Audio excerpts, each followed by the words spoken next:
Χαίρετε. Εν συντομία στα γεγονότα, για το θέμα των δασών θα μιλήσουμε σε άλλη εκπομπή και με εκφράσει προσεχώς με συζητήσεις που θα γίνουν και παρουσία άλλων. Αυτό είναι κάτι που το φυλάει ο σταθμός και σιγά σιγά θα το δείτε κι εσείς. Στο θέμα της παιδείας έχουμε να πούμε κάποια πράγματα με αφορμή όλα αυτά τα οποία συνέβησαν. Και αυτά συνέβησαν γιατί στην πατρίδα μας δεν ακούσαμε μεγάλους Έλληνες πολεοδόμους, οι παλαιότεροι τέλος πάντων εξουσιαστές, είναι καθαρά χωροταξικό. Έχουμε τον καθηγητή Ανδρέα Αθηναιο, ο οποίος υπήρξε και καθηγητής πολεοδομίας στις ΗΠΑ, τα έχουμε πει αυτά, ο οποίος θα μας δώσει και κάποιες άλλες παραμέτρους αυτής της υπόθεσης και του τι λέγεται σήμερα. Στο ζήτημα αυτό το οποίο λέγεται παιδεία, εμείς αυτή τη στιγμή θα σας διαβάσουμε μέσα σε 4 λεπτά ένα άρθρο το οποίο περιέχει όλη αυτή την ιστορία και αυτό απευθύνεται κυρίως στους νέους. Κυρίως στους νέους. Είναι η απάντηση σε όλα αυτά κατά τρόπο απόλυτο, αξεπέραστο. Άρθρο του Αντώνη Κεφαλά, που ίσως δεν θα το έχετε ακούσει ή διαβάσει περισσότερο στο περασμένο θέμα της Κυριακής. Σας παρακαλώ να προσέξετε ιδιαιτέρως κάθε αράδα του. Χωρίς ήθος ντροπή, το σύνολο των πολιτικών δυνάμεων και των επαγγελματικών οργανώσεων που σχετίζονται με την παιδεία λέει ψέματα για τη μεταρρύθμιση. Ο καθένας παίζοντας το δικό του μικροπολιτικό, κοντόφθαλμο και εθνικά ανεύθυνο παιχνίδι. Ο μεγάλος χαμένος είναι η ανταγωνιστικότητα της χώρας και ουσιαστικά οι δεκάδες χιλιάδες των νέων που θα ζουν το μόνιμο φάσμα της ανεργίας. Πολλοί από αυτούς δεν θα μάθουν ποτέ τι θα πει δουλειά. Η αναθεώρηση του άρθρου 16 χρησιμεύει ως αιχμή του δώρατος του αποπροσανατολισμού. Η μάχη είναι μεταξύ των λίγων που θέλουν και στη χώρα μας ένα σύγχρονο εκπαιδευτικό σύστημα και των πολλών που το απέφχονται. Το απέφχονται μολονότι γνωρίζουν πως αν δεν βελτιωθεί η ποιότητα της δημόσιας παιδείας, το οικονομικό μέλλον μας είναι ζωφερό, καθώς θα χαρακτηρίζεται από ένα βαθύ οικονομικό και κοινωνικό διχασμό. Το σύγχρονο ανταγωνιστικό πλεονέκτημα δεν στηρίζεται πλέον ούτε στις πρώτες ύλες και στη γεωγραφική θέση, ούτε στη βαριά ή ελαφριά βιομηχανία, ούτε στη γεωργία και στις υπηρεσίες, ούτε και στο φθηνό εργατικό δυναμικό. Όλα αυτά μπορεί να παίζουν έναν προσωρινό και μεταβατικό ρόλο, καθώς διαμεσολαβούν για να περάσει μια χώρα σε φάση σύγχρονης ανάπτυξης, αυτής που στηρίζεται σε όποιο τομέα μια χώρα μπορεί να αναπτύξει και να διαθέσει ανθρώπινο δυναμικό με σύγχρονες γνώσεις και ικανότητα καινοτομίας. Το γεγονός ότι η Κίνα ήδη βρίσκεται στη δεύτερη θέση στην παγκόσμια κατάταξη για δαπάνη σε έρευνα και ανάπτυξη λέει τα πάντα. Το κύριο ζητούμενο είναι η αναβάθμιση της δημόσιας δωρεάν παιδείας. Η κυβέρνηση δεν χρειάζεται την αναθεώρηση του άρθρου 16 για να την κάνει. Επέλεξε όμως να αναβάλει την όποια μεταρρυθμιστική πρωτοβουλία και να αποδοθεί σε σύγκρουση σκιών για μια κατά τα άλλα δειλή συνταγματική αναθεώρηση. Για την ταμπακέρα ουδής λόγους. Απλώς δεν σηκώνει το κομματικό κόστος των καταλήψεων και διαδηλώσεων, οπότε μεταθέτει το πρόβλημα εκεί όπου δεν υπάρχει. Το Παστόκ προσπαθεί να ξεπεράσει χωρίς κλειδονισμούς τις δικές του ιδεολογικές τρευλώσεις και συγκαλύπτει το πρόβλημα με τον μανδύα της πρότασης για δημοψήφισμα. Ταυτόχρονα δηλώνει ότι δεν εμπιστεύεται τη Νέα Δημοκρατία. Για ποιο πράγμα όμως? Για την αναθεώρηση? Ποια αναθεώρηση? Για τη μεταρρύθμιση? Ποια μεταρρύθμιση? Ως Θεσπισμός και το Κομμουνιστικό Κόμμα Ελλάδας δηλώνουν ότι με τα μη κρατικά πανεπιστήμια καταργείται η δωρεάν παιδεία. Είναι το απόλυτο ψέμα. Στην ουσία αντιτίθενται στο δικαίωμα της επιλογής στην προοπτική της σύγχρονης παιδείας που φέρνει τη σύγχρονη οικονομία και τον πλούτο. Αν δεν υπάρχουν φτώχεια και μιζέρια, δεν υπάρχουν οπαδοί. Το ίδιο ψέμα λένε οι επαγγελματικές οργανώσεις και εκπρόσωποι των φοιτητών. Στην ουσία μάχονται για τη διατήρηση των προνομίων. Οι πρώτοι για τις λίγες ώρες διδασκαλίας, τη μακαριότητα της μη αξιολόγησης, τα βιβλία που ευνοούν την αποστήθηση, την ανυπαρξία έρευνας, το ανύπαρκτο συγγραφικό έργο, το μονοπόλιο της παροχής παιδείας χωρίς σκόπο και απαιτήσεις. Οι δεύτεροι Για την αιώνια φοιτηση, για την τεμπελιά που παρέχει το μοναδικό σύγγραμμα και για την εξουσία που τους δίνει το άλοθη της κομματικοποίησης, για την τοροψία και την αλαζονία που τους προσφέρει η συνδιαλλαγή με τους καθηγητές που έχουν ως στόχο τα προνόμια των Πριτανίων. Τα μη κρατικά πανεπιστήμια ήδη λειτουργούν. Τα νέα θα χρειαστούν χρόνια για να καταξιωθούν και όποιος μπορεί ας πληρώσει. Για την ποιοτική αναβάθμιση της δημόσιας παιδείας θα μιλήσει κανείς ή θα την ξεχάσουμε μέχρι να μας πάρουν φαλάγγι η οικονομική υποβάθμιση και ο κοινωνικός διχασμός? Αυτό είναι ένα Ευαγγέλιο αναφοράς σε αυτά τα οποία μας συμβαίνουν σε βαστή τηλεθεατές. Καθηγητής Ανδρέας Αθηναιος, να δούμε τι θα μας πει και για τα απολογητικά, γιατί είπαμε χωροταξικό, δεν νομίζω θα μας πάρει η ώρα απόψε, αλλά τέλος πάντων κάποια σχόλια θα κάνει και θα μας δώσει και ένα τεράστιο θέμα που θα το ακούσετε σε λίγο. Χαίρετε. Χαίρετε κύριε Χούντα. Αγαπητοί φίλοι, σας καλησπέριζω. Και θα λίγο τρέχοντας στην εθνική οδό πατρών Κορίνθου Αθηνών για να είμαι στην ώρα. Κάνω μερικά περίεργα πράγματα στη ζωή μου, κύριε Χούντα. Γιατί έχω το μικρόβιο του πατέρα μου και θέλω να ακουμπάω τα προβλήματα. Λοιπόν, πώς ήρθα από την Πάτρα, μπορείτε να μαντέψετε με τι ήρθα, με τι ταξιδεύω πολλές φορές στην Ελλάδα και πάντα. Με το τρένο. Πήγαμε το τρένο, γύρισα για πρώτη φορά στη ζωή μου με το κτέλ. Και είχα λόγο. Άψογα. Και είχα λόγο που ήρθα με το κτέλ. Γιατί είχα την πληροφορία ότι το κτέλ έφερνε πίσω από την Πάτρα φοιτητές που πηγαίναν πίσω στα σπίτια τους μετά τις καταλήψεις. Έτσι λοιπόν αποφάσισα να μπω μέσα ως άλλος κόδρος και να στήσω αυτή, και τελικώς βέβαια δεν έστησα μόνο αυτή, αλλά κουβέντιασα και με τα παιδιά.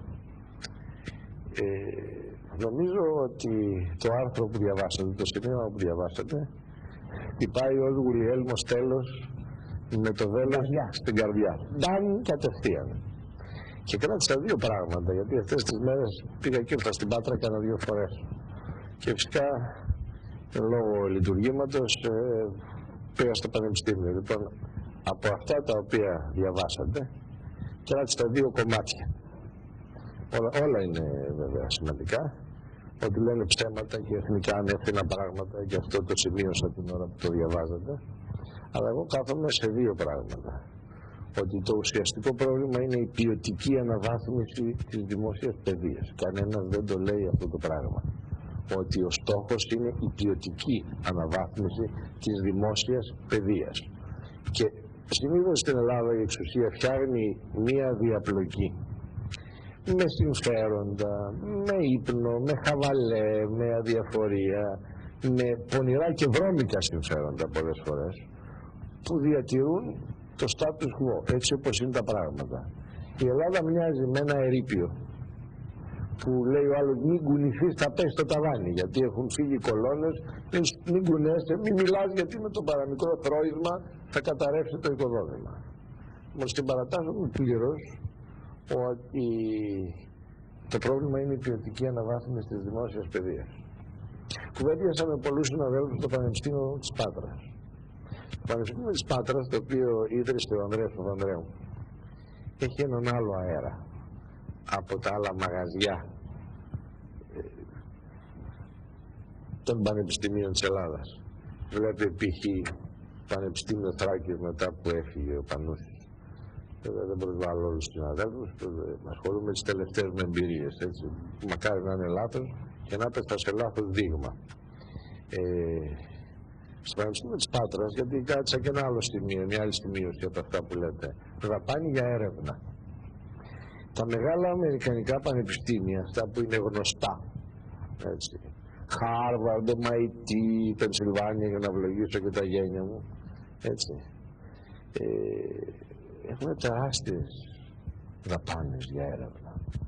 Ένα πανεπιστήμιο γίνεται γνωστό και αξιόλογο και επίσης μετριέται στην αξιολόγηση του, γιατί όπως έχουμε πει στη άλλη μας εκπομπή, υπάρχει μια λίστα με ένας κατάλογος Και όπως οι πιλότοι όταν απογειώνουν, πριν να απογειωθεί το αεροπλάνο, λένε φλάψε αυτό, φώτα εκείνου, μηχανίζε και τα λοιπά και τσεκάρουν. Έτσι λοιπόν υπάρχουν, όπως είπαμε σε άλλη μας εκπομπή, επιτροπές αξιολόγησης, σκληρές επιτροπές αξιολόγησης. Εκεί δεν πάει δώσ' μου 300 ευρώ για να δω τον ασθενή, ξέρω εγώ, ή βάλω μου 50 ευρώ εδώ στα στήθη για να σε παρακολουθήσω. Εκεί πάει ότι υπάρχει μια σοβαρή αξιολόγηση, και όταν μη τι άλλο, οι Αμερικανοί μπορεί, όπως εγώ πολλές φορές, να μην είναι συναισθηματικοί, έχουν όμως επαγγελματική ευθύνη. Λοιπόν, η δαπάνη για έρευνα αποτελεί ένα σημαντικό στοιχείο του ελέγχου και του μέτρου για την αξιολόγηση ενός πανεπιστημίου. Είναι δεδομένο ότι η δαπάνη για έρευνα στην Ελλάδα είναι η μικρότερη από όλες τις σοβαρές χώρες του κόσμου. Ενώ φυσικά η διαφθορά και η διαπλοκή έρχεται πρώτη. Δεν είναι δυνατόν να υπάρξει αναβάθμιση της δημόσιας ανωτά της παιδείας και της δημόσιας παιδείας εν γέννη, γιατί εδώ τα λέμε και η μέση και η κατώτερη εκπαίδευση δεν πάνε καλύτερα, εάν δεν προσέξουμε μεταξύ πολλών άλλων και τη δαπάνη για έρευνα. Μίλησα με συναδέλφους του τμήματος και του Ινστιτούτου Ηλεκτρονικών Υπολογιστών στο Πανεπιστήμιο Πατρών. Μου είπαν για κάποιο πρόγραμμα το οποίο χρειάζεται έρευνα βέβαια. Είπαμε για πολλά ερευνητικά προγράμματα και μου είπαν ότι ένα πρόγραμμα που προτείνανε για επεξεργασία και έρευνα το προτείνανε στον ΟΤΕ. Ο ΤΕΣ που λένε οι άλλοι, ο ΤΕΣ της ΔΕΗΣ και όλες αυτές οι γραμματοσύνες. Ο ΤΕ τους είπε στην αρχή στο Πανεπιστήμιο Πατρών ότι βεβαίως με ενδιαφέρει και θα δώσω τα 200.000 ευρώ. Αυτό δεν είναι αυτό το σκουπιδονόμισμα που χρειάζεται. Λοιπόν, και θα ενισχύσω την έρευνα διότι με ενδιαφέρει. Και εν συνεχεία κάποια στιγμή ο ΤΕΣ ανέκρουσε πρίμνα και σταμάτησε και το πρόγραμμα δεν χρηματοδοτήθηκε. Λοιπόν, υπάρχουν τεράστιες δυνατότητες, υπάρχουν έντιμες δυνάμεις σε αυτή τη χώρα. Δεν είναι όλοι απατεώνες, δεν είναι όλοι λαμόγια, δεν είναι όλοι αδιάφοροι, δεν είναι όλοι διαπλεκόμενοι. Απλώς εγώ πιστεύω ότι και στατιστικά οι τίμοι Έλληνες είναι περισσότεροι από τους απατεώνες. Οι απατεώνες όμως κάνουν πολύ φασαρία. Οι απατεώνες είναι επιθετικοί, οι έντιμοι άνθρωποι δεν είναι. Λοιπόν, είναι σαν να μπει ένας αλήτης μέσα σε ένα εστιατόριο με 500 ανθρώπους και κάνει φασαρία. Το κέντρο βάρος θα πέσει στον αλήτη, ενώ οι 500 άνθρωποι που είναι σαφώς πολύ περισσότεροι και καλύτεροι από αυτό δεν θα φανούν στο φακό. Δαπάνη λοιπόν για έρευνα, αυτό είναι πάρα πολύ σημαντικό στοιχείο.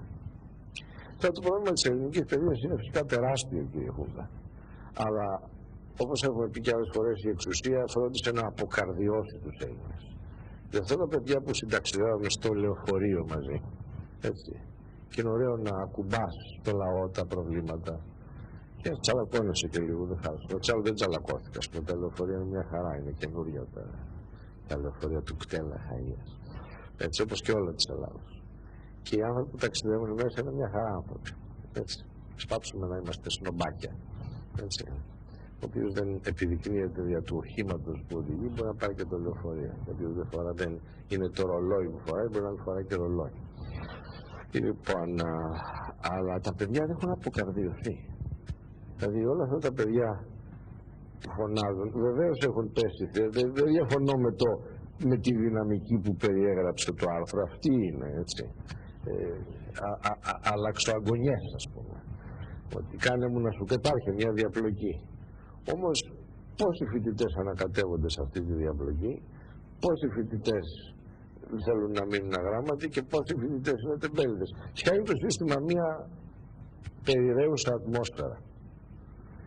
Και όπως ξέρω από το λειτουργήμα που ασκώ, είναι στα χέρια μου να δώσω ενθουσιασμό στους φοιτητές μου και να περάσουν και να αριστεύσουν, όπως αν βαριέμαι θα πάνε πάτη.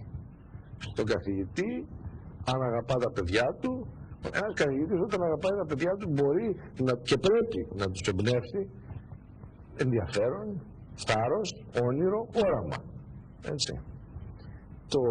Και δεν θα το πω περιευτολογώντας γιατί μιλάω και σε φίλους. Έτσι. Το αριστείον το οποίο πολλές φορές, την παράδοση την οποία πολλές φορές έχετε αναβεβεί, εμέτρησε ότι ο υποφαινόμενος Ίσως και λόγω χαρακτήρας, υδροχό είμαστε ζωντανά παιδιά, ας πούμε. Μετέδωσα έναν ενθουσιασμό στους φοιτητές μου και τους την επήρα και έγιναν καλοί φοιτητές και καλοί επιστήμονες. Ο καθηγητής δεν είναι ένας ηλίθιος γραφειοκράτης, ο οποίος βαριέται να δει τα παιδιά του ή τα πετάει έξω, ας πούμε, ή καταναλώνει την ομάδα των παιδιών του ως λαό τον οποίον εξουσιάζει. Είναι μέντορας, είναι πατέρας, είναι φίλος, έτσι. Και αυτό κάνω όχι μόνο έτσι, στο πανεπιστήμιο, αλλά και σε όποιο άλλο φορέα έχω στα χέρια μου, μου έχει ανατεθεί ή έχει δημιουργηθεί. Οι άνθρωποι γύρω μας, σχέτως αν είναι 5 ή 500 ή 5.000, εγώ καταθέτω την καρδιά μου. Η παιδεία λοιπόν είναι κατάθεση ψυχής. Δεν μπαίνει σε κουτιά, δεν μπαίνει σε συνταγές. Πρέπει να πιστεύουν αυτοί οι οποίοι ασκούν το λειτουργήμα. Και στην πατρίδα μας μπήκε, όπως σε όλους τους κλάδους, και στους γιατρούς που δεν πιστεύουν και στους καθηγητές που δεν πιστεύουν, άνθρωποι φτηνοί και ρηχοί στην ψυχή. Άνθρωποι με ελληματική ψυχή, με ελληματικά αισθήματα. Ένας τρόπος να εξουσιάσεις ένα λαό είναι να του βάλεις καβάλα χαμηλού επίπεδου ανθρώπους. Και δεν πάει να είναι 10 εκατομμύρια πρικισμένοι άνθρωποι. Άμα τους καπακώσεις με 5-10 χιλιάδες σταβούρα, σκουπίδια, κύριε Χούντα, αυτά τα σκουπίδια λοιπόν θα κάνουν τόση ζημιά που δεν θα αφήσουν τους εμπνευσμένους ανθρώπους, εφόσον βέβαια ασκούν εξουσία επάνω τους, να δημιουργήσουν. Αυτό είναι το πρόβλημα της παιδείας μας. Το πρόβλημα της παιδείας μας είναι το πώς γίνεσαι καθηγητής, αν γίνεις ανάξιος. Ενώ υπάρχουν πάρα πολύ καλά στοιχεία. Εγώ βλέπω μεγάλη ελπίδα εδώ, κύριε Χούντα. Δηλαδή, ακόμα ελπίζω από τα τεκμήρια που παίρνουν. Δεν ελπίζω μόνο επειδή είμαι αισιόδοξος άνθρωπος. Ελπίζω επειδή συναντώ καθαρά μάτια, παιδιά με ζωντάνια, παιδιά που θέλουν να σπουδάσουν, απλώς δεν τους δίνεται η δυνατότητα να σπουδάσουν. Διότι το παιχνίδι της παιδείας παίζεται έτσι ώστε όντως οι Έλληνες να μείνουν αγράμματοι. Ώστε όντως, όπως λέει και ένας φίλος μου, πολύ μυαλωμένος και σοφός, όπου όντως με τον τρόπο που γίνεται η ελληνική εκπαίδευση, η ελληνική παιδεία, ο Έλληνας θα πάψει να έχει τη δυνατότητα να αναλαμβάνει πρώτης τάξεως, ας πούμε, κατασκευαστικά έργα και θα είναι πάντα ένας υπεργολάβος, μια τσόντα, ένας κακομοίρης και ένας υφιστάμενος. Η ελληνική παιδεία με τον τρόπο τον οποίο δεν είναι μόνο ότι έκλεισε το μαγαζί, το κλείσαμε το ρημάδι και δεν δουλεύει, ας πούμε. Είναι ότι και όταν είναι ανοιχτό και εργάζεται, με τον τρόπο που δουλεύει δεν παράγει, δεν δημιουργεί και δεν φτιάχνει, δεν αφήνει μάλλον τους ανθρώπους που έχουν εμπνεύσεις μέσα τους να τις αναπτύξουν και να τις αναπτύξουν. Ένας καθηγητής τι πρέπει να κάνει? Ξέρετε τι μου είπαν οι φοιτητές μου, κύριε Χούντα, και με συγκίνησε. Και είπα ότι τουλάχιστον στη συνείδησή μου είμαι ήσυχος, γιατί θέλω να είμαι στεμνός για το ό,τι κάνει ο καθένας μας στη ζωή. Μου είπανε, βγάζεις το καλό που έχει ο καθένας μέσα μας. Αυτή είναι η δική τους φράση. Αυτή είναι η δουλειά του καθηγητή. Να βγάλει το καλό, να αναδείξει το καλό που έχει ο φοιτητής και η φοιτήτρια μέσα τους. Λοιπόν, αν δεν συνειδητοποιήσουμε όσοι εξημών έχουν καλές προθέσεις ότι αυτή είναι η αποστολή μας, και εάν αφήσουμε να παραμένουν μη αξιολογούμενοι ακαδημαϊκοί, οι οποίοι ποιος ξέρει πώς έγιναν οι καθηγητές, με τι γάμους, με τι δολοπλοκίες, με τι... Η ευαίσθητη of Pennsylvania γράφει ο Δημήτρης ο Μικαράς που ήταν στη σχολή στα όντα, θα το διαβάσω τώρα στο άδειο, ότι μετά τον νόμο αυτό που έκανε το Πασόκ, που έγιναν όλοι οι καθηγητές, έχει συμβεί το εξής, λέει. Δεν υπήρξε ούτε μία αίτηση καθηγητή που ήρθε απ' έξω για να μπει στο πανεπιστήμιο και να μπει και μέσα. Ο Ρανανόπουλος.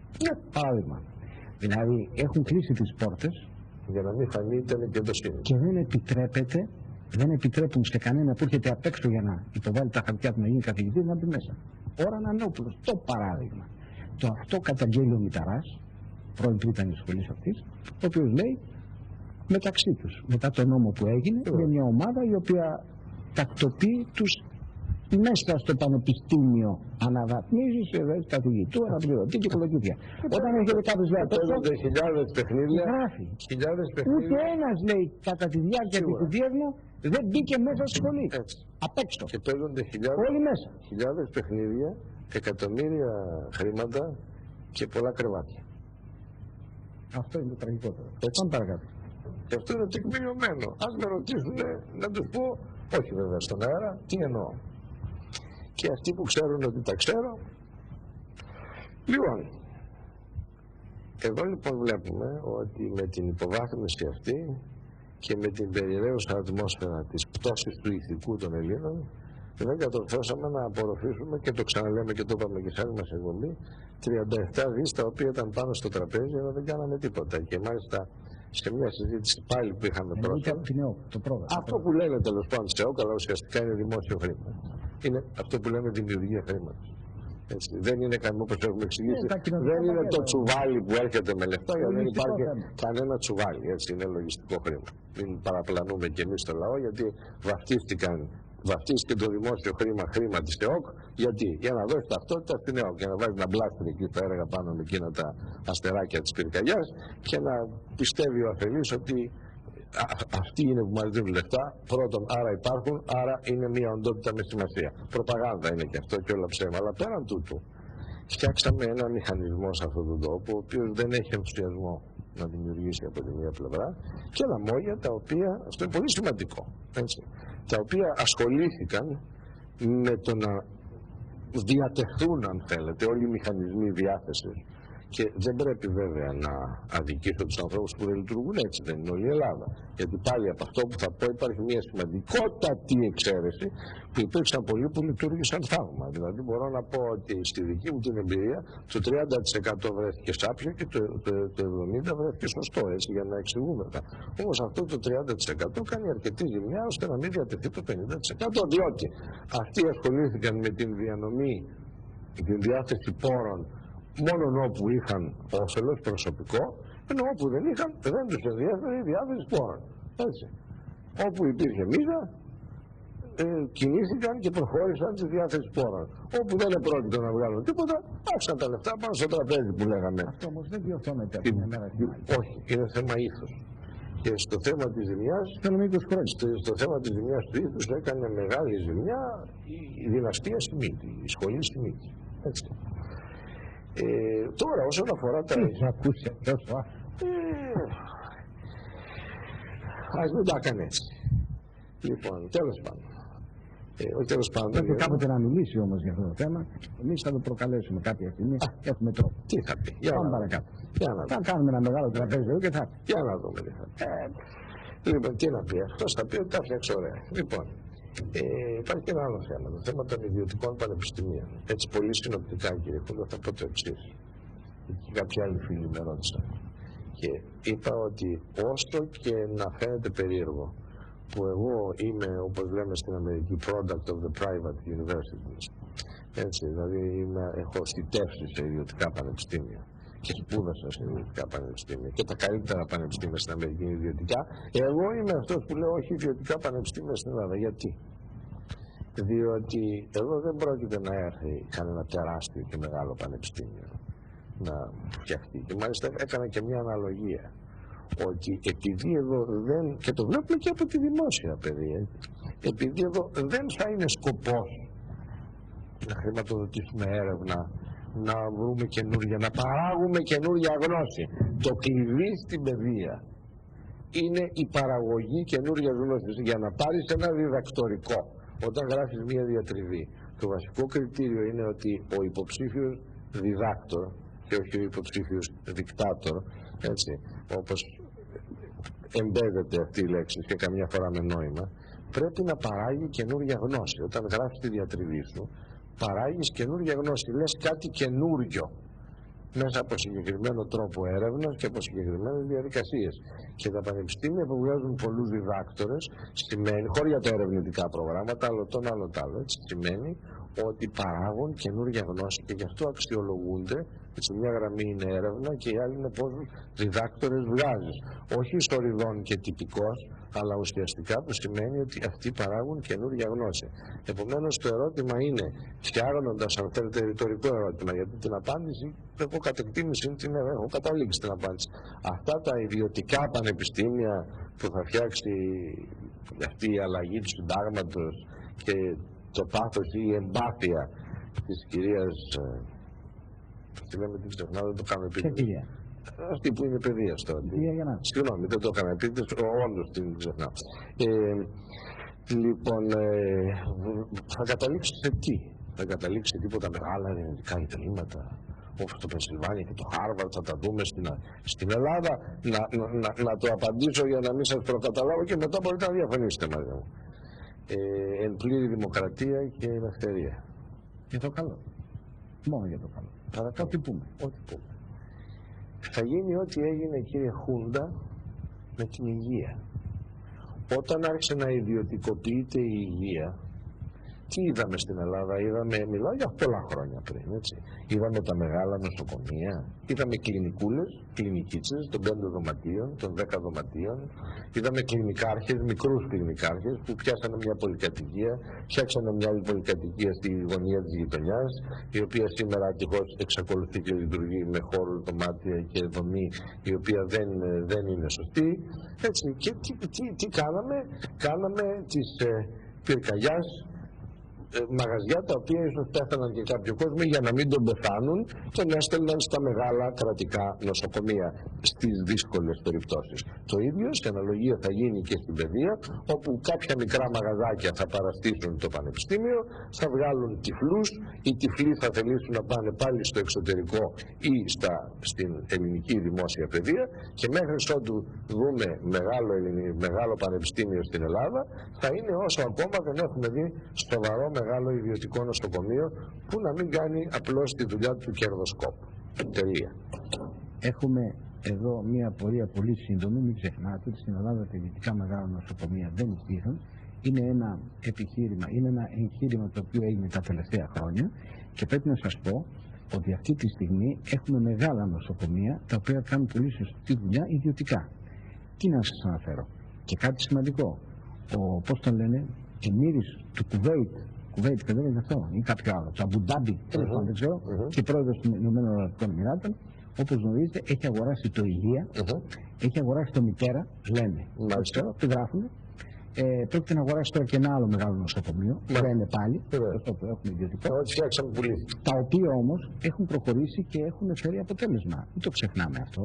Η ιδιωτική πρωτοβουλία έχει αποδώσει. Δεν ξεχνάτε το ονάσιο. Και κλείνω με την αναφορά στο εξής. Υπάρχουν Έλληνες σήμερα που είναι έτοιμοι να διαθέσουν μεγάλα ποσά για να γίνουν πανεπιστήμια όπως αυτά τα μεγάλα πανεπιστήμια στις ξένες χώρες. Έχουμε ένα μεγάλο εφοπλιστή, ο οποίος πηγαίνει στην Αργεντινή και δίνει λεφτά και φτιάχνει σχολεία κτλ. Ο Τσάκος, αν λέω καλά το όνομά του, 99 καράβια, και έχει τη διάθεση να στήσει ένα πολύ μεγάλο πανεπιστήμιο. Η οικογένεια Λάτσι έχει τη διάθεση να στήσει ένα μεγάλο ιδιωτικό πανεπιστήμιο. Η οικογένεια Βαρτινογιάννη, το αυτό. Η οικογένεια, πώς λέγεται, μισό λεπτό, το Ίδρυμα Ωνάση έχει αυτές τις διαθέσεις. Και φανταστείτε, όταν αυτοί βγαίνουν από την τσέπη τα λεφτά αυτά που θέλουν για να λέει απάνω Ωνάσιο Πανεπιστήμιο, Βαρτινογιάννιο Πανεπιστήμιο, δεν ξέρω τι θα κάνουν? Αυτοί δεν είναι τυχαίοι, είναι σοβαροί επιχειρηματίες, οι οποίοι θέλουν το απόλυτο, θέλουν το τέλειο. Δεν παίζουν. Αυτή είναι η γνώμη μου. Θα φτιάξουν κάτι καλό. Στη φάση αυτή λοιπόν τα ιδιωτικά πανεπιστήμια αυτά πειράζει να τα δούμε. Και θα σας πω και κάτι άλλο καταλυτικό και κλείνω. Δεν μου λέτε. Και γιατί να πηγαίνουν 60.000 άνθρωποι στο εξωτερικό, στο κάτω-κάτω, και να στερούνται και να τρώνε πατάτα και ψωμί και τυρί και ζώο και τρώνε? Λέω, ξαναλέω, είναι δυνατόν? Αυτοί θα μείνουν εδώ, δίπλα στη μαμά, στο μπαμπά, στο φοιτητικό φαγητό, και εφόσον θέλουν και είναι και ο καθηγητής, όπως είπαμε, σηκώνει και βγάζει από μέσα του το καλό. Στο κάτω-κάτω, γιατί να μην το δούμε αυτό το πείραμα? Υπάρχει λόγος να μην το δούμε? Παντού έχει γίνει αυτό. Θα απαντήσω μετά τις διαφημίσεις. Ας το δούμε αυτό. Είναι κακό να το δούμε? Θα απαντήσω μετά. Σίγουρα λέω, είναι κακό να το δούμε αυτό? Αυτό θα απαντήσω μετά τις διαφημίσεις. Αυτό θα απαντήσετε. Στις ΗΠΑ, για πέστε μου σας παρακαλώ, υπάρχουν πολλά ιδιωτικά πανεπιστήμια? Πάρα πολλά. Έχουν αποτύχει αυτά? Όχι βέβαια. Ωραία. Γιατί θα αποτύχουν εδώ? Και να πάμε και σε άλλες χώρες του εξωτερικού. Και εκεί, γιατί επιμένετε ότι και καλά μου θα πάνε κατά διαβόλου αυτά τα πανεπιστήμια? Εγώ δεν λέω να γίνουν ή να μην γίνουν. Εγώ λέω να δοκιμάσουμε. Κακό είναι να δοκιμάσουμε. Αυτό. Κάνουμε μια διακοπή και επανερχόμαστε.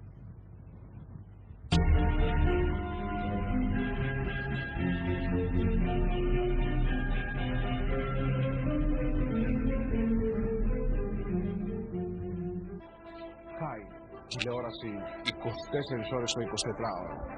Εκπέμπει από το όρος του Ηλιτού στο κανάλι 64 στα UHF, ενώ από το όρος της Σπάρτιτας στο κανάλι 70 στα UHF. Hi, ηλεκτρονική διεύθυνση www.hi.gr, ηλεκτρονικό ταχυδρομείο hi.gr.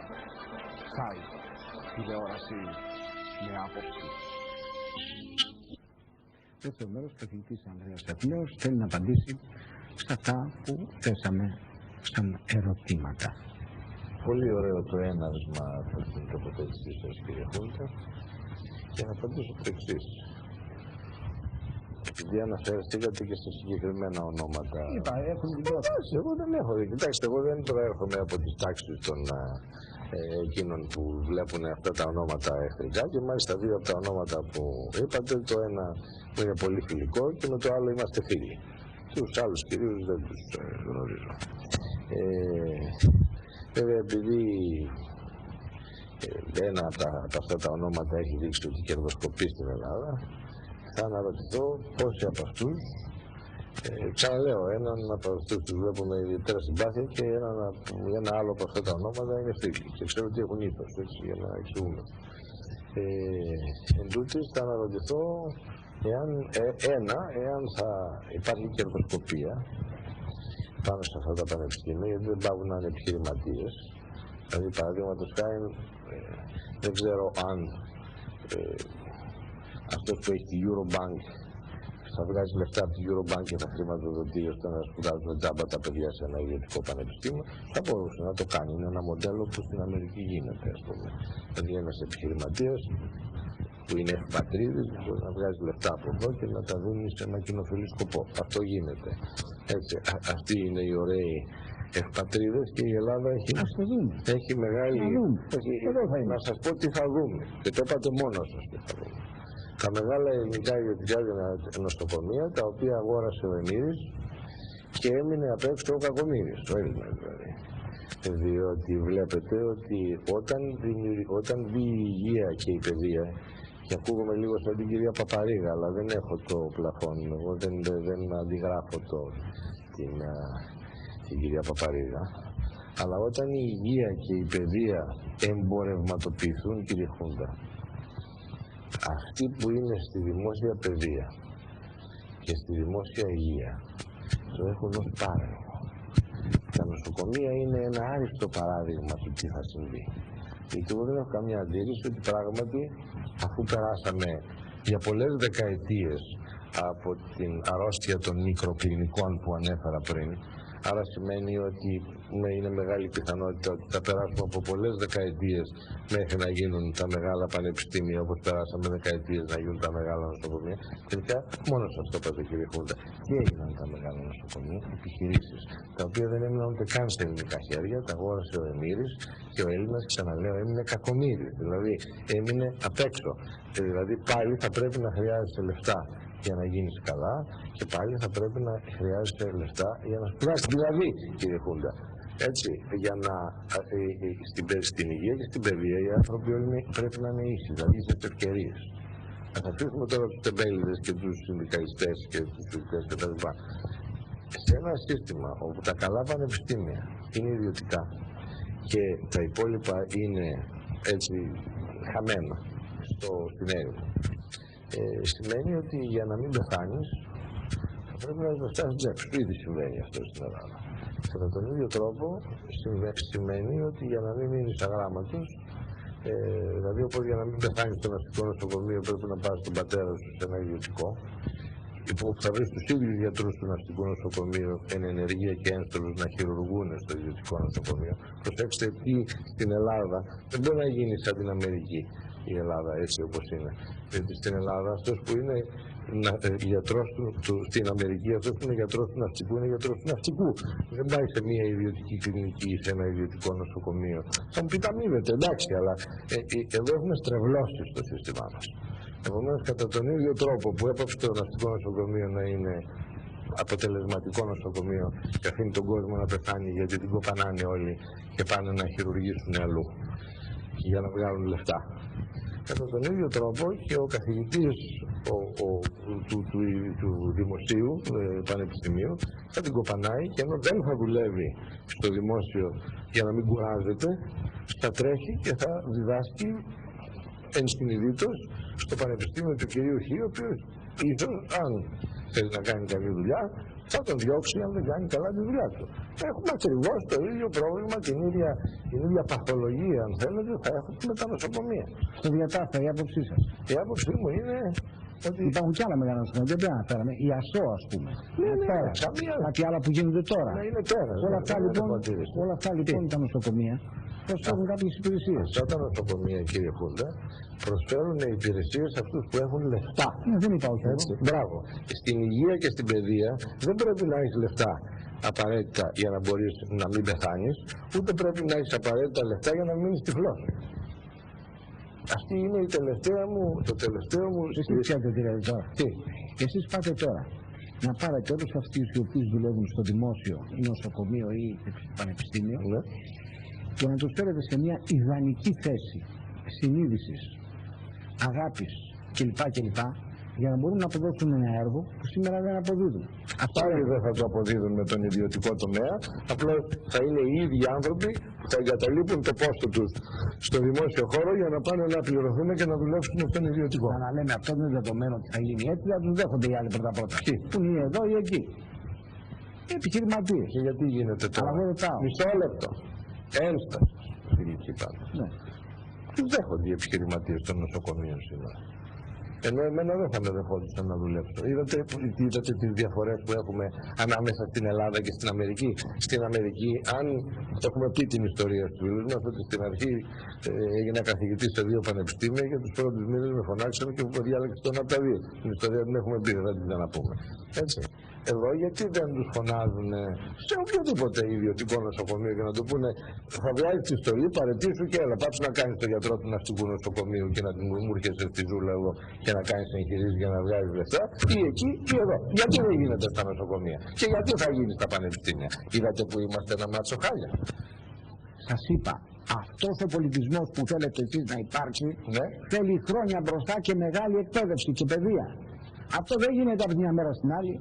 Εμείς λέμε αύριο τι θα γίνει. Δεν διαφωνούμε σε αυτό που λέτε. Στο διατάφτα λοιπόν τι γνώμη σας, καταθέστε. Εγώ είμαι εναντίον των ιδιωτικών πανεπιστημίων. Μάλιστα, σε βαθύ άποψή σας. Οπότε, τι θα γίνει με την παιδεία λοιπόν? Αναβάθμιση της δημόσιας παιδείας. Πώς? Θέλουμε μια εκπομπή για αυτό το πράγμα. Δεν χωράμε εδώ. Είναι υπόσχομαι. Δεν βλέπω. Δεν νομίζω ότι δεν θα την κάνουμε. Έχουμε λιγότερο από 20 λεπτά. Λοιπόν, ακούστε λίγο. Αυτό που λέτε βεβαίως θέλει μια συζήτηση μεγαλύτερη.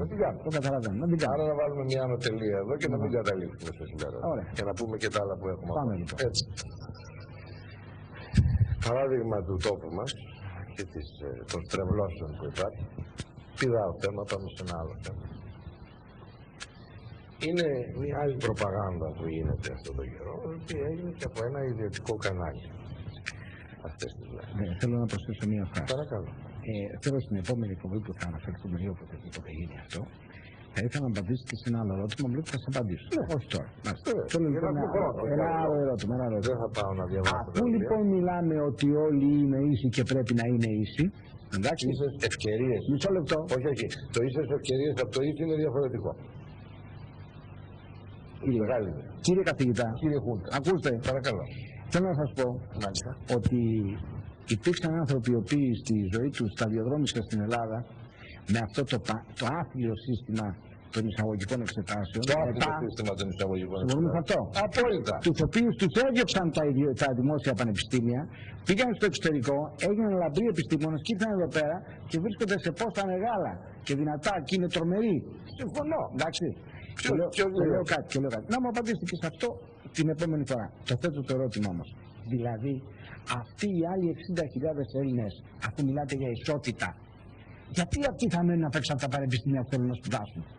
Η γνώμη η δική μας είναι ότι πρέπει, αν είναι δυνατόν, όλοι οι Έλληνες να σπουδάζουν. Δεν έχει σημασία αν θα ασκήσουν το επάγγελμα αυτό για το οποίο σκούφωσαν. Θα κάνουν αυτό που η οικογενειακή τους αυτή, δεν ξέρω τι κτλ. Αλλά, σας παρακαλώ, η ερώτηση είναι η εξής. Αυτοί οι άνθρωποι, πού βρίσκεται εδώ πέρα στην ισότητα? Αυτοί οι 60.000 πρέπει να μείνουν απόξω? Γιατί τους αφήνουν απόξω. Είπα εγώ κάτι τέτοιο. Τι θα γίνει με αυτούς? Όπως φεύγουν τώρα, θα ξαναφύγουν και μετά. Είναι καλύτερα λοιπόν να πηγαίνουν στο εξωτερικό. Εντάξει, το συζητάμε εδώ. Εμείς είμαστε έτοιμοι να δεχτούμε οτιδήποτε είναι λογικό. Οτιδήποτε είναι λογικό. Θα πηγαίνουν έξω. Να μην είναι εδώ. Κύριε Χούντα μου, μισό λεπτό, γιατί θα φάμε την εκπομπή και δεν θα πούμε το σημαντικό θέμα που θέλω. Αλλά με γαργαλάκι. Έτσι. Ωστός. Και ευλόγος.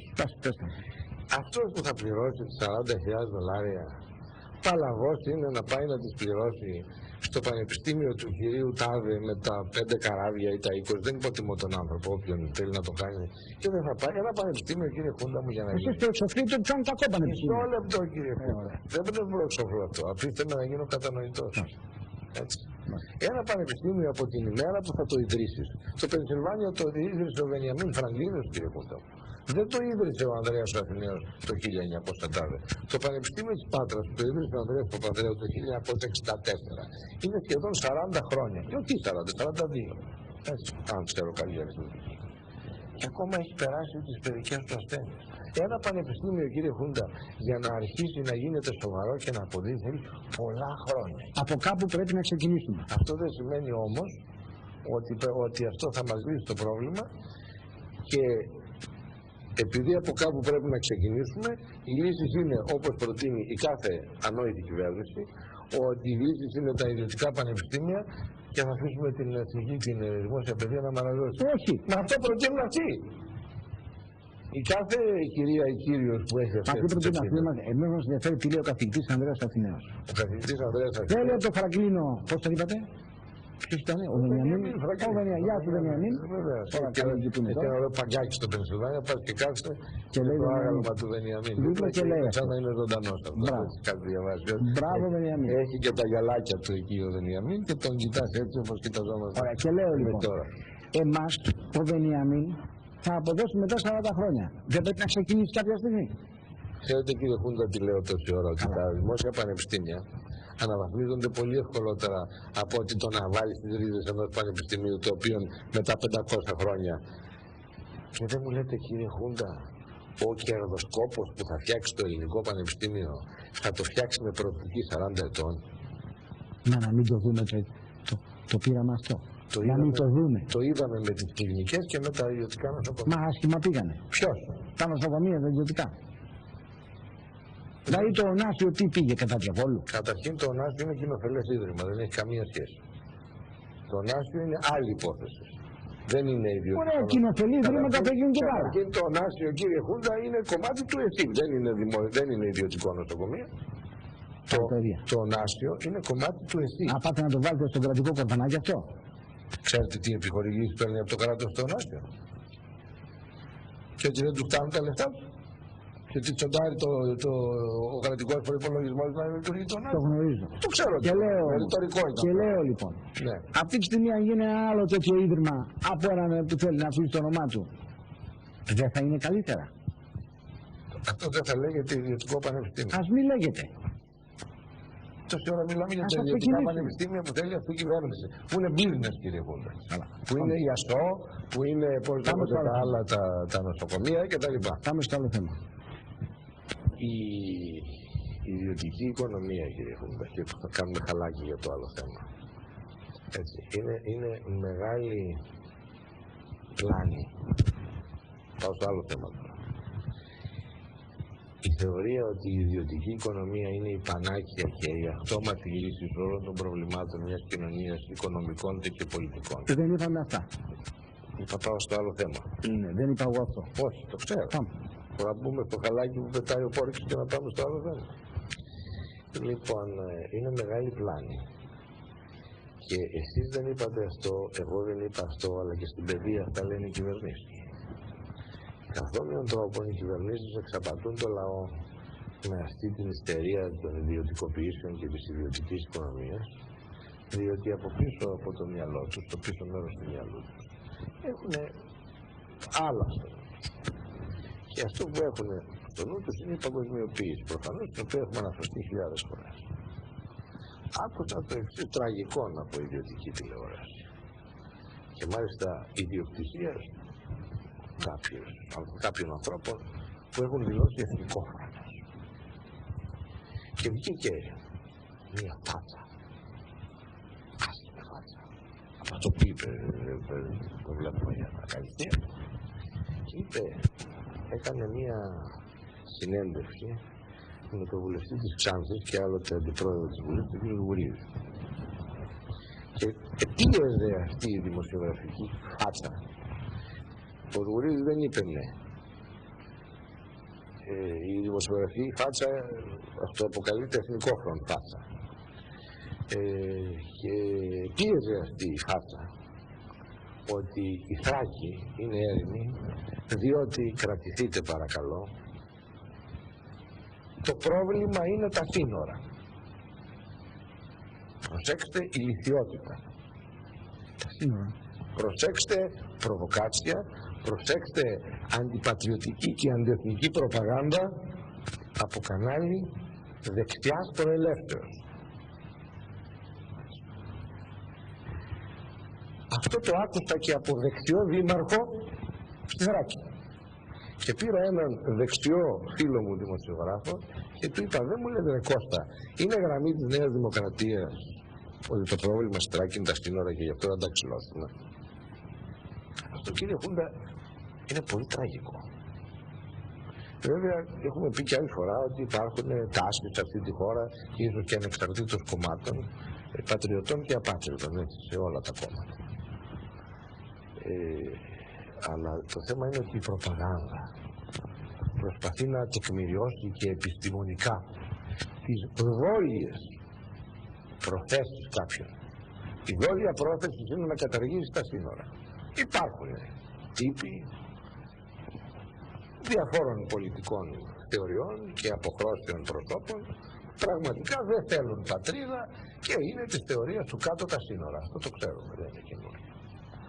Όμως η απάτη και η πολιτική αλήθεια, αν μου επιτρέπετε σε αυτό το σημείο, γενικώς μιλάω τώρα, όχι για πρόσωπα συγκεκριμένα, έγκυται στο ότι προσπαθούμε να πείσουμε ένα λαό να ξυλώσει την πόρτα του και να πετάξει τους μεντεσέδες και να είναι χωρίς ξόπορτα το σπίτι του, διότι δίθεν αυτό θα του εξασφαλίσει την οικονομική του ευμάρεια. Αυτό που λένε λοιπόν αυτοί, και ομιλώ επιστημονικά ως οι δήμονοι για την περιφερειακή ανάπτυξη. Έτσι. Διότι το επιχείρημα ότι αφαιρώντας τα σύνορα θα απλωθεί ότι η ιδιώτηση και αγραμματοσύνη, η ανάπτυξη και ότι εμπόδιο για την ανάπτυξη είναι η ύπαρξη των σύνορων, παίρνει ένα 0 σε εξετάσεις της περιφερειακής αναπτύξεως. Είναι επιστημονικό σαν δόκιμο, για να είμαι ευγενής, και είναι ένα ηλίθιο επιχείρημα για να μην είμαι ευγενής. Έτσι θέλησαν να στήσουν και την Ευρώπη, κύριε. Αλλά εγώ θα πάω σε ένα πολύ μικρό παράδειγμα. Η Πελοπόννησος, που δεν έχει καμία σχέση με σύνορα. Τα σύνορα είναι της Ελλάδας, είναι ψηλά. Η Πελοπόννησος, ήρθα τώρα και έκανα κίνηση από πάνω και είδα τον Ισθμό από παλιά.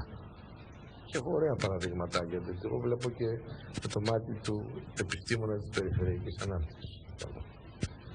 Η Πελοπόννησος είναι όλοι με ισόρροπη περιφερειακή ανάπτυξη. Όχι βέβαια, άλλα τμήματα είναι πιο οικονομικά ζωντανά και ανεπτυγμένα, άλλα τμήματα είναι Αρκαδία, Περιμιά. Έτσι, η Αρκαδία είναι έτοιμη στα σύνορα, είναι η Αρκαδία. Πρέπει να ρίξουμε τα σύνορα για να αναπτυχθεί η Αρκαδία. Η Καλαμάτα και η Σπάρτη που είναι λιγότερα ανεπτυγμένες οικονομικά από την Αχαΐα, τα σύνορα είναι το πρόβλημα. Ωραίο παράδειγμα. Έτσι. Ωραίο επιχείρημα. Να πάμε και σε ένα άλλο επιχείρημα. Πέρασα από τον Ισθμό της Κορίνθου, διότι το κτέλ, και πήρα το κτέλ το ατσελεράτο, αυτό που περνάει Περιγιάη, δηλαδή από όλα τα χωριά δεν αφήσαμε τρύπα για τρύπα να μην σταματήσουμε. Έτσι, γι' αυτό και ήρθα και ο Λιγοντή, αλαφιασμένος, αλλά προλάβαμε την εκπομπή. Έτσι. Αίγυο, τα κράτα, δεν έχει μαζεύεται. Ωραία, ναι. Οι άνθρωποι καλοδημένοι, ευγενείς. έτσι, ήρεμη, όχι ιστερική σαν την Αθήνα. Και περάσαμε από τον Ισθμό, όπου άλλοτε θυμάμαι τον καιρό του φεστιβάλ της Επιδαύρου, εκεί στον Ισθμό υπήρχαν κάποια μαγαζιά στα οποία σταματούσαν τα πουλμαν ή τα αυτοκίνητα ερχόμενοι από την Επίδαυρο για να πάρουμε κάτι. Οι άλλοι καθόμαστε να φάμε, άλλοι παίρναμε ένα νερό, ένα παγωτό, αυτό. Μάλιστα καθόταν και μια χοντρή εκεί στη τεράστια ευγενής κυρία στο ένα μαγαζί, το οποίο είναι ακόμα ανοιχτό. Και τη λέγαμε Βούδα, ας πούμε, και ο Βούδας πουλούσε και καζινό, κατά ίφια και τα λοιπά. Ωραίες εποχές. Λοιπόν, περνάω τώρα με το κτέλ του νομού Αχαΐς και βλέπω το μαγαζί του Βούδα από τη μία πλευρά. Δεν ξέρω αν η γυναίκα αυτή ακόμα είναι επιχειρηματίας ή όχι. Μακάρι να είναι και μακάρι να ζει, ευγενής άνθρωπος. Και γυρίζω από την άλλη, γιατί και δύο μαγαζιά εκεί πέρα. Και το βλέπω έρημο αυτό. Μάλιστα είναι στα μπετά, διότι ξυλώθηκαν και τα γυάλινα, τα πρόχειρα αυτά που είχε. Η από εκεί μεριά είναι όλοι ξυλωμένοι, ανύπαρκτοι, και έχει μείνει στα τσιμέντα. Αυτό δεν έχει καμία σχέση με σύνορα. Αυτό παίζει στη δυναμική των κανόνων της περιφερειακής ανάπτυξης.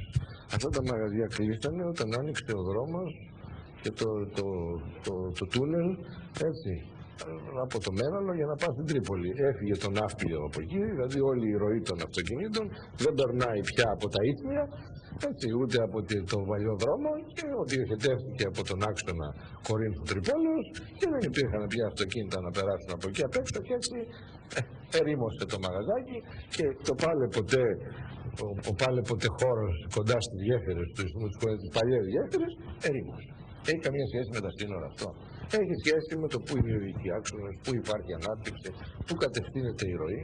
Δεν έχει καμία σχέση με τα σύνορα. Υπάρχουν ορισμένοι κανόνες γύρω από το πώς αναπτύσσεται η οικονομία και ποια είναι η δυναμική της περιφερειακής ανάπτυξης. Παλαιότερα είχαμε δείξει στους φίλους μας, είναι ένας τομέας που έχω δαπανίσει σε ανοχία, να το πούμε έτσι, και υπάρχει και ένα βιβλίο «Περιφερειακές ανισότητες και εκλογική συμπεριφορά» του υποφαινομένου. Δεν κάνουμε διαφήμιση, γιατί εμείς δεν πουλάμε βιβλία όπως κάποιοι άλλοι από τηλεοράσεις. Απλώς το λέμε γιατί εκεί είναι τεκμηριωμένα όλα αυτά με βιβλιογραφία, αυτά που σας λέω, από τις εκδόσεις Κυριακή, έκδοση 1983, έτσι. Επομένως, εκεί έχουμε μια πλήρη βιβλιογραφία για αυτά που λέμε, Θεσσαλονίκη. Επομένως, οι εκδόσεις Κυριακή στη Θεσσαλονίκη έχουν αυτό το βιβλίο και όποιος το θέλει μπορεί να το ζητήσει από οποιοδήποτε βιβλιοπωλείο, και αν δεν το θα το φέρουν. Αλλά θέλω να πω, αυτό που ξαναλέμε, δεν διαφημίζουμε βιβλία, ούτε πουλάμε βιβλία όπως κάποιοι άλλοι. Απλώς όμως οφείλω ως ακαδημαϊκός να τεκμηριώνω βιβλιογραφικά αυτά τα οποία λέω. Μέσα σε αυτό το βιβλίο, τα κύρια στοιχεία, και αν θέλετε η προσωπική μου προσφορά στη γνώση του αντικειμένου, του γνωστικού αντικειμένου, το εξής. Υπάρχουν δύο βασικές θεωρίες. Η θεωρία του Αλόνσο, που την απέδειξα ότι είναι λάθος, ο οποίος έλεγε ότι αν αφήσεις την οικονομία χωρίς παρεμβάσεις, άκουσε πάλι αυτή η ιδιότητα ελεύθερης οικονομίας. Είναι ένα βίτσιο, ένα φετίχα αυτό το πράγμα, μια μανία, αν θέλετε, ας πούμε έτσι. Ανθρώπων που σκέφτονται και εγωκεντρικά, είναι και ψυχολογικό το πώς εκφράζεται ένας επιστήμονας, τι υποστηρίζει. Δεν πάβει να συνδέεται με τις πολιτικές πεποιθήσεις ή πώς βλέπει τον κόσμο. Ο κόσμος είναι ένας ζωγραφικός πίνακας. Πώς θέλεις εσύ να κάνεις τις επιλογές και να το ζωγραφίσεις. Άλλος φτιάχνει ένα ωραίο χαρούμενο τοπίο, άλλος φτιάχνει μια μαυρίλα και μια κατάρα. Λοιπόν, ο άλλος το έλεγε, άσε την οικονομία μόνη της, αυτή θα φτιάξει μια Αθήνα, ας το πούμε έτσι απλά, για να προσλαμβάνουν στις παραστάσεις των φίλων μας, και αυτή σιγά σιγά θα διαχυθεί η ανάπτυξη και θα πάει ισόρροπα με τα χρόνια τα πολλά, να που ο χρόνος δεν έχει σημασία, έτσι, θα διαχυθεί σε όλη την περιοχή και σε όλη τη χώρα. Δεν διαχύθηκε αυτή η ανάπτυξη 400 χρόνια στην Ελλάδα. Την ίδια μπαρούφα, κύριε Χούντα, χρησιμοποίησαν για τα σύνορα, για την Ευρώπη, ότι κατεβάζοντας τα σύνορα στην Ευρώπη θα διαχυθεί η ανάπτυξη της Ευρώπης, και όπως ζει στο Παρίσι ή στη Φραγκφούρτη που λένε μερικοί, θα ζει και στο Δημότσικο. Μπούρδες. Δεν λειτουργεί έτσι το πράγμα. Ρίξαν τα σύνορα της Ευρώπης και για τον μπάχαλο με τη μετανάστευση, έπεσε το δουλεμπόριο, η εκμετάλλευση ανθρώπων από άλλους ανθρώπους. Επομένως, αυτές οι ανοησίες, και βλέπω και ο χρόνος λίγο να μας κυνηγάει, έχουμε κανένα 5 λεπτό νομίζω μόνο, έτσι. Αυτές οι ανόητες τοποθετήσεις ότι το πρόβλημα είναι τα σύνορα είναι επιστημονικά απορριπτές και δίνουν η αγραμματοσύνη αυτού που τις υποστηρίζει, ή εμπάθεια ή και σκοπιμότητα. Επομένως, αυτοί οι οποίοι πετάνε τέτοιες κοτσάνες από την τηλεόραση, προσπαθώντας να πείσουν τη Θράκη ότι θα σωθεί, και το άκουσα και από δημάρχους παραμεθορίων χωριών αυτό, ότι περιμένουμε να ανοίξουν τα σύνορα για να έρθουν οι Τούρκοι να μας φέρουν ανάπτυξη. Αυτό δεν γίνεται. Είναι αγραμματοσύνη. Μη λέτε βλακίες. Εκτός αν κάποιος σας πληρώνει και τις λέτε, γιατί σκοπός σας δεν είναι τίποτα άλλο από το να πέφτουν τα σύνορα και να χαθεί η Ελλάδα.